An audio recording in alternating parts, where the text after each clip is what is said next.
What's poppin' T Squad? It's your girl Keisha, and I'm here with tonight's All Tea, All Shade Fargo Season 4, Episode 2 review. Alright, so on the Episode 2 review, I have for you guys, the episode starts off with two women, one black woman and one white woman breaking the fuck out of prison in the blistering cold. It is freezing, it's snow everywhere, but they make it out. And when they realize that they are away from the prison and they are out, they jump and scream for joy because they are so happy. So then we see them in a dirty restroom trying to clean up, wipe their face and stuff. And it's a white woman standing next to them. And the black woman asked her, can she use her lipstick? And the white woman was like, yeah, let her see it. And I was like, y'all nasty. So then we learn that the black woman's name is Zelmar. I think that's how you pronounce her name. Or Zelmarie, Zelmar. And the white woman's name is Swanee. So they then, because it's just the three of them in the bathroom, corner the white woman. They lock the door and basically jack her for all of her shit. So they walk out of the bathroom and Zelmar is wearing the white woman's clothes because, you know, they had to get out of the jail uniform because they don't want to be found out. So Swanee, however, is trying to find some hooch. She ain't trying to find no clothes. So Zelmar tells her if she stays clean, she'll stay free unless they broke out for nothing and she just want to take her dumb ass back to jail. And Swanee looking like, huh, you a motherfucking, you know, buzzkill, like the fuck. So then this man, so Zelmar tells her, you know, you gotta get rid of them clothes, girl. We gotta burn this shit. Can't leave no evidence. So then this white man come and ask him which one of them wanna basically fuck. And Swanee was like, I'll do it, but I'll do right then and there. They was about to jack him for his clothes. She ain't wanna fuck. She like she a lesbian. So Oraetta is at home and she hears people coming in the house in the middle of the night. So she creeps out her room to find out what's going on. And her daddy yells up the steps and tells her mom that it's her sister and some woman. So the mama peeps Oraetta standing in the doorway and was like, girl, going back to bed. Mind you, these names are crazy as hell. Like, where did they get these country ass names from? I don't know. I ain't never heard these names a day in my life. So instead of going back in her room, you know, Oraetta is nosy. She got to know everything. She come creeping down the steps and we see that it's none other than Zelmar and Swanee who is wearing, like I said, the white guy's clothes. And we realize that Zelmar is Oraetta's mama's sister. So her mom is happy to see her sister, of course, but tell them, you know, girl, you can't stay here. Like, y'all not about to bring whatever y'all got going on up in here. So Zelmar ends up spotting Oraetta up the steps. She's like, girl, come here. So Oraetta come running down the steps, give her auntie a hug. And her mom was like, she a good girl. You like, you're not about to corrupt her. We're not about to do this. So we then learn, as they're sitting at the table and they're eating, that Swanee is Native American. So, and she and Zelmar plan to rob banks. That's what they plan to do. Mind you, Oraetta sitting right there. So the mom was like, go to your room. So once again, Oraetta leaves out the room, but she's standing on the other side of the door listening to everything. So her mother, whose name is Debril, knows that Zelmar escaped from prison. She's like, girl, I ain't no fool. You ain't get out of prison, you know, off a good merit. You escaped. So Zelmar say, this girl who's seeing one of them cannon boys, you know, Chris Rock's mom, crew, told me you in the hole to some big time leg breakers. Debril says, you know, we got it under control, whatever. So Zelmar say, how much interest he charging you? And then the daddy say 10% the first month, then it goes up from there. I told you we shouldn't have taken that money. And that goes back to the whole credit card system that he has already put in place in his own community. But, you know, he's actually trying to do a card for people or whatever. So we realize is in deep trouble because, you know, you do not want to owe the mob no motherfucking money. So the hospital administrator, Dr. Harvard, meets with a rich white woman about naming a cancer ward after her. But, you know, when people, you know, get cancer wards and things named after them, it's probably because 9 times out of 10 they did some type of donation and they bought the space. So the woman was like, how much is it going to cost? So he is, of course, happy as a pig. So he escorts the woman out to her car and we see Josto's men waiting in the parking lot because he told them, motherfucker, we gonna dance. So they ride past and do a whole drive-by shooting up the shit. But they don't know if they got Dr. Harvard or not, but they speed the fuck off. And I was like, ooh, shit, bitch. So Oraetta meets with a white boy to pick up some formaldehyde for her daddy. The white boy works at a funeral home as well. So the little boy tell her to wait in the back because they're having an Italian funeral out front of, the Italians don't fuck with black people. But once again, Oraetta is hard-headed as fuck. She go roaming her old nosy ass around the goddamn funeral home, and she sees the Fadada funeral. So she peeping through the window.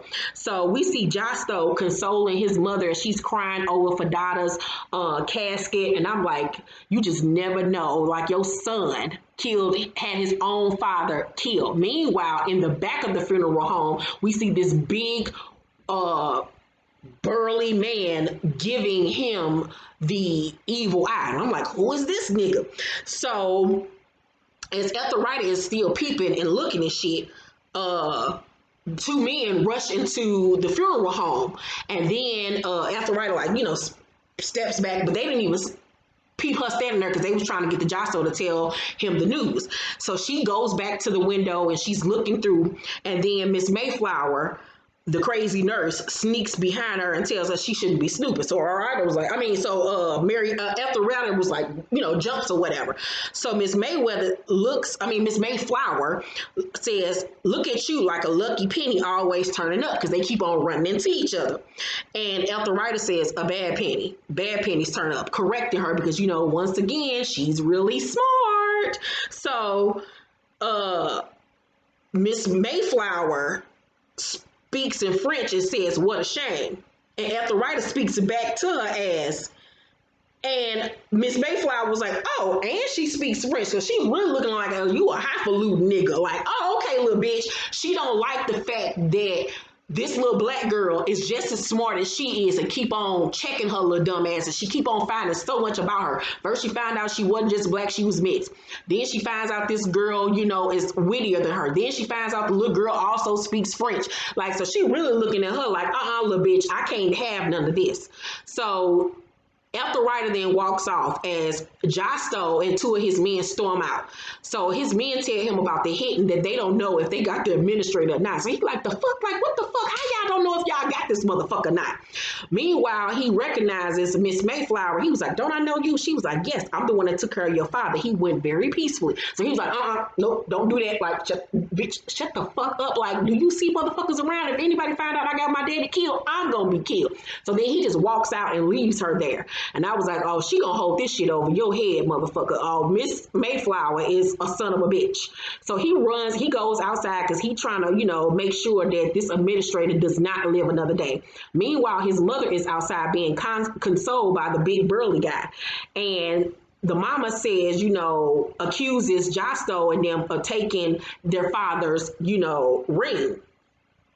And Josto was like, huh? Like, I ain't took no motherfucking ring. And like I said, that ring gonna come back into play because they gonna find it on Miss Mayflower and realize what the fuck happened. So Josto, the big burly guy, then walks over to Josto, and that's when we learn that he's actually Josto's brother who just came over from Italy. And the brother asks him which side is he on, family business or country. And they have a very contentious relationship or whatever, because now Josto automatically think he about to run the family because he's the older brother or whatever the case may be. But the brother from Italy is more of a savage. Like, he don't take no shit from nobody. So we learned that 3 people were killed in the drive-by at the hospital, but none of them were Dr. Harvard. They didn't get them. So then we meet this detective. I don't know the detective's name. I have to find out what the detective's name is, but he's a quirky son of a bitch. And he questions Dr. Harvard, the administrator, who tells him that the Italians are the one that did this and they're after him because of what happened. So the detective asks him, he's nervous and he's twitching and shit. And I'm like, what the fuck is wrong with this nigga? And he tells Dr. Harvard it would help if the man he saw with the gun is the same man he removed from the hospital. Dr. Harvard only saw the gun, however, so he can't identify that it was Josto and them, which works in their favor. So the detective, as he's leaving out, he's knocking on the door and making a popping noise with his mouth and stuff. And that's when we realized he has obsessive compulsive disorder or whatever. And I was like, oh, but Dr. Harvard's like, what is wrong with him? Is he retarded or something? And I was like, Dr. Harvard, I don't think you want to be calling nobody retarded when you got motherfuckers out to kill your ass. That's what got you in trouble in the first place, is your mouth. So Lloyd takes Fadada's son Zero to visit his family. He, even though Fadada is dead, he's still, doing the switch so each boy can, see their family. So Lloyd says to Zero, these people are your family, but do they love you? Do they respect you? You know how you know? They get down on your level and look you in the eye. That's how you know you're not just along for the ride. Now, him and this little boy gonna become close. That little boy gonna end up riding for him more than he ride for his own family. So Fadada's men tell Lloyd to stay outside while the little boy come inside to see, his family or whatever. They don't want the nigger in their house. So he was like, not until my son come out, no, the fuck we ain't. So he holding Zero back from going in. So then Gaetano, I think that's how you pronounce the big burly brother's name, steps up and asks Zero, does he remember him? So Lloyd tells him not to come any closer because he don't know if this motherfucker about to, try to take the little boy and get over on him or what. So Gaetano say, do you know who I am? Once again, him and his brother ask the motherfuckers, do you know who I am? Like they just got big shit popping. And Lloyd say, you're the guy that's not coming any closer or I'll pop you one. Now mind you, Gaetano, like I just said, just came from Italy. He speak mainly Italian, so he don't know, these American, sayings. So he was like, what the fuck he just say? So then the Italian dudes tell him what Lloyd said. So he then realized that he was threatening to punch him in the face. So then he step up into Lloyd's face like, oh, really? That's what the fuck that's what the fuck you said to me? Oh, okay. So however, Lloyd wasn't backing down. He was looking at him like, I dare you, motherfucker. I will walk your ass in this goddamn driveway. So then Josto comes outside and was like, hey, stop or whatever. So Gaetano look him up and down and walk away or whatever. So they then send out Lloyd's son,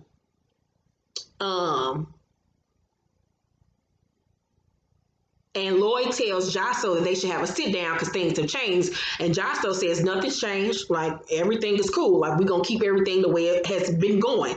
So Lloyd asks his son how they're treating him. Like, have they been feeding him? And the little boy say mainly peanut butter sandwiches. And I was like, that's fucked up how they've been treating the little black little boy. Meanwhile, Zero's been treated with respect. He's been getting meals and this, and that. But we learned that the little boy been eating peanut butter jelly sandwiches.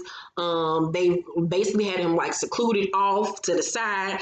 And the Irishman's son steps up. And Lloyd asks, and his name is Rabbi or whatever. Rabbi. And so Lloyd asks him who Gaetano is and asks is he staying. And he was like, I don't know how long he's staying. So he also asks, have they touched his son in a nasty way? Have y'all, have these motherfuckers been, touching my son, molesting him? Dude tell him your son been in my care. Like he stays in the room with me up in basically the attic because they treat both of them the same because he's Irish and he's black. So we got to put them off somewhere like they Cinderella some shit.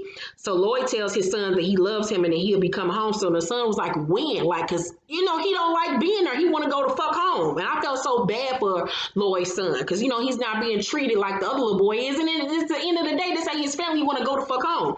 And you can tell this little boy starting to resent his own father. And like I said, I think the same thing that what happened with the Irishman is going to end up happening with Lloyd's son. So Lloyd was like, I don't know when you're going to be able to come home. He was honest with him. So Lloyd and Zero then leave. Doc tells Lloyd as they're sitting in the office where they run numbers and doing all this stuff that he contacted 3 other banks, but no one is biting on this credit card idea. So Lloyd tells him about Gaetano coming into town or whatever. And like, this motherfucker gonna be a problem. So Doc wonders, will they have a power struggle? Will Gaetano and Josto have a power struggle over who's gonna take over the family? So he was like, while they got all that shit going on, we need to make a move on these motherfuckers. Lloyd say it would be a trap. Like this could be a whole trap. Like they trying to, set us up to make a move and then they, rush us. So Doc say, we should start small and see what the response is. Just dip our toe in, test the waters. I really like Doc. I got a thing for Doc. So Lloyd tells him that he and Fadada talked about taking over the slaughterhouse before he died and that he said yes. And Doc said he said yes. He was like, yes, he said yes. But we know that's bullshit. They never had that conversation when they were at the park. But the genius ideal of it is who's going to prove that he didn't say that? It was just us two on the bench talking. Nobody can prove that Fadada didn't say it. So Doc Pete's game was like, oh, okay, well, I'm gonna take Opal and a couple other dudes and we gonna go run up in there and handle that. So, but he says, to Lloyd, how far are you willing to go? Because, we in a good spot. We making money. Shit is booming. Like, do you really want to rock the boat? Rock the boat? Work the middle. So Josto has a meeting with Gaetano, and then I think it's his father's right hand man. It's the older guys there, and the older guy tells Josto that Cannon and them gonna make a move on us, and he's right. Gaetano wants to go to war. He like, fuck that, let's go to war. Let's get these motherfuckers before they get us. Josto, however, is like, we're not killing nobody. Dad made a deal and we're respecting it. Gaetano says, I'm here for a few days. If you want to be a pussy, be a pussy. So Josto's sister interrupts her conversation and says that his fiance and the alderman have come to see him. He like, fuck, I don't get time to be dealing with this shit right now. So he tells his brother before he walks out, like, no killing. Like, I don't want no shit out of you. So he goes downstairs and we see his fiance, and it's this big, funny looking bitch that he's clearly not attracted to. And I was like, oh, so this is an arranged marriage. Okay. So the fiance walks off after they speak, and her father, the alderman, speaks to Josto and asks, is he being fucked over? Because the only reason he's even letting his daughter marry some Guinea is because he has ambitions, political and financial. He wants assurance that Josto will be able to get him votes. So Josto peeps in the background the detective standing there. So he tells the alderman that he'll get him the votes, and in the meanwhile, he's gonna be pumping babies and his daughter every day of the goddamn week and twice on Sundays to piss his ass the fuck off. So then we go back into the office with Josto, his dad's, I think, right-hand man, and the detective. And they're talking, and the detective tells him everything that he learned when he went to go talk to Dr. Harvard. So Josto was like, is he done? Is he fucking dead? And that's when he learns that the administrator is not dead. He's pissed. He want revenge. He don't want this motherfucker to live. And that's when we also learned that the detective works for the Fadato family. He was like, boss, you can't go around killing civilians. I'll set something up, but you got to lay off Dr. Harvard. And Josto was like, excuse you? Like, you don't tell me what the fuck to do. So the older guy tells Josto, we'll get our day. Basically, we gonna get our day. Don't even sweat that shit. So him and the detective leave out the room. So Nurse Mayflower goes into another patient's room. It's an older white guy. She's looking at his chart, seeing that it's not looking good for him. So she takes it upon herself to be an angel from God, like she said, to go ahead and kill him herself. So as she's going to put the syringe in his IV, some doctors walk in and catch her ass. So she's in the office with her boss, and she blames the high dosage on the doctor's handwriting, saying that she didn't understand how much to give the patient. This crazy bitch. So her boss, Mr. Sneak, tells her they've been watching her ass. Like, they've been peeping her, giving people dosages they ain't supposed to be getting, people going to the emergency room. Like, bitch, your ass is crazy, and we peep game. So he fired her ass. And she looking like, oh, this is not going down like this. You are not about to fire me. So Miss Mayflower say, this is a cover up. I do good, and then one of the doctors messes up and I get blamed for it. So then she threatens to sue the hospital. So Mr. Sneak gets nervous and he offers her a 2-month severance package and a glowing recommendation. But she was like, I wanted it right. So I'm like, this bitch about to go to another hospital and do the same goddamn thing with her crazy ass. So we then see Miss Mayflower getting off the bus because she's going home, and she sees Ethelrida sitting on the porch swing. Mind you, Ethelrida's aunt Zelmar is in the window, and she's like, who is that lady? She was like, the bitch just there across the street. So Miss Mayflower come up the steps and start having a conversation with Ethelrida. And so she asks Ethelrida, would she like to clean her house? And I was like, this bitch really just asked this little girl, does she want to clean her house with her racist ass? So Ethelrida was like, is that all we are to you? And I was like, that's right, you better speak up. So she then tries to entice her with French music and tell her she can play records and she gonna give her $1.50 or some shit like that. And she even goes on to say that she's going to make Ethelrida her special little project. And I was like, Miss Mayflower, girl, you were trying me and my patience. Like, I can't wait for him to jump her ass. This bitch got to go. And Ethelrida better be the one to kill her ass. So Ethelrida was like, what does that mean? She was like, you know what? I'm going to make you a pie. You like pie? I'm going to make you a pie. So she's scary on across the street. And Zelmar said, that's a strange, crazy ass bitch. And I was like, you goddamn right. Or Zelmar whoop her ass because, you know, she from the streets. Fuck her ass up, Zelmar. So Doc takes the men to run up in the slaughterhouse. They go in there wrecking shit. One of the men stabbed one of the white guys in the hand with an axe and tell them that they're taking over shit. So when they make all the white people leave, the workers asked, like, so what we gonna do next? And Doc was like, we wait. But I gotta go back. So before they even rushed into the slaughterhouse, he had a little mini conversation with this dude named, I think his name was Brittle or something like that. The dude was a little young guy. He trying to, you know, go up in the ranks. He was like, you know, I'm good with strategies, shit like that. And so Doc asked him about some, you know, shit or whatever, some smart shit. And the dude didn't know what the fuck he was talking about. He was like, exactly, like, let's just see how you do today with this before we get to talking about you helping with strategies and shit like that. So we then see Miss Mayflower in the kitchen making the apple pie. She cuts her finger.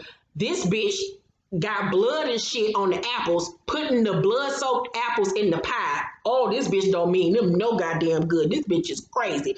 She then puts syrup, Epicac in it. And I was like, what is syrup Epicac? So I looked it up. And it is Epicac syrup is a medicine that causes vomiting. In the past, it was used to partially empty a person's stomach after a poison. It is now rarely recommended. So this bitch is trying to make these motherfuckers sick. I was like, this bitch is crazy. Like, they gonna know you did something to the goddamn pie. Like, I'm like, is she declaring war? Like, cause I'm like, they gonna know you did something to it, bitch. If everybody in the house throwing up and sick, like the fuck. So, Gaetano and his men come to the slaughterhouse.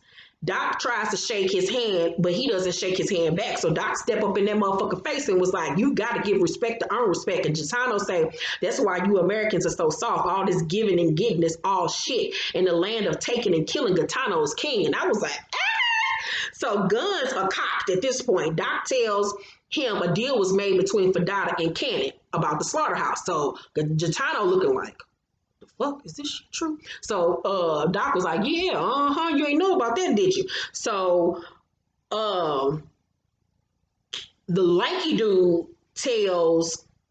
Italian dude tells Doc that sounds like some bullshit. Like, that didn't happen. So guns are cocked again. Everybody got guns cocked at each other. So Doc says in Italian, I was like, you better work. Doc says, your father made a deal. If you can't respect that, we can't respect anything. And that's how I think that Lloyd, Chris Rock's character, knows how to speak Italian too, because every time they speak Italian around him, he got this look like, motherfucker, I know what the fuck you saying. So Gaetano asks them to leave, and then he'll go talk to Josto, and if he thinks this is true, you know, they'll let them have it. But if not, and then he elbows Brittle, Happy's cousin, in the face. Happy cousin Brittle, whatever that nigga name, was ready to shoot this motherfucker, blow this motherfucker cat back. Doc was like, hold up, Happy cousin, be easy, be like, don't make no moves. So Doc says, molto bene. But remember, we'll be back. Y'all just got here yesterday, but we've been a part of this land. Basically mean like, you motherfuckers just got your ass off the boat and got over here. We've been over here for like 300 years now, motherfucker. Like, don't, this is our land. We know this shit better than you. So they end up leaving. And he was like, but we'll be back, motherfuckers. So Lloyd is at home having dinner with his family. And Zero is at the table with a little Thanksgiving thing on his head. They're eating good. Lloyd's saying a prayer. Meanwhile, his son is up in the attic eating another peanut butter sandwich while the Irishman's son is hanging up, you know, dry clothes or whatever on the little hanging rack or whatever to dry the clothes. And I just feel so sorry for that little boy because I really feel like he's going to grow up resenting his father. But I feel like him and the Irishman are going to become really close. So Gaetano is sitting at the head of the table at their home as they're having family dinner, and Josto walks in and looks at him like, excuse you, you're sitting in my seat. I'm the head of this family, sir. So then we see Josto sitting at the head of the table. Then we see Miss Mayflower. She's done with the pie. She skip her retarded ass across the street, knock on the door and sit the pie on the doorstep, and then go scurries across the street. And we see this car sitting on her side of the street, and we see some men in it. So then Ethelwriter's dad comes out and sees the pie on the front step, and he looking like, who the fuck left this shit? And so he picked the pie up, and he was like, shit, okay, I'll eat this motherfucker. And I was like, I ain't no way in hell I'm gonna eat a pie that's sitting on my front porch and I don't know where the fuck it came from. First of all, I don't like eating other people's food, no way. But So I think that the daddy gonna end up, or somebody in the house gonna end up eating the pie, but it ain't gonna be Ethelwriter. So after the daddy closed the door, we then see this white man and several police officers rush out of the cars and storm up the steps, and then they go to kick in the door, waving the fofo. All you hear was, Papa, don't hit me no more. Disrespect my clique. And the episode goes off. So I don't know if these police officers are there for Zelmar and Swanee, but shit is going down on episode 3, and I can't fucking wait. I give episode 2 of Fargo season 4 an A. I enjoy both episodes. I'm looking forward to the rest of this season. Let me know what y'all think about the series so far, episode 1 and episode 2. Let's talk down below in the comment section. Make sure to thumbs up this video, like and subscribe, and hit that notification bell button. I love you guys, and I will see you on the next one. Bye.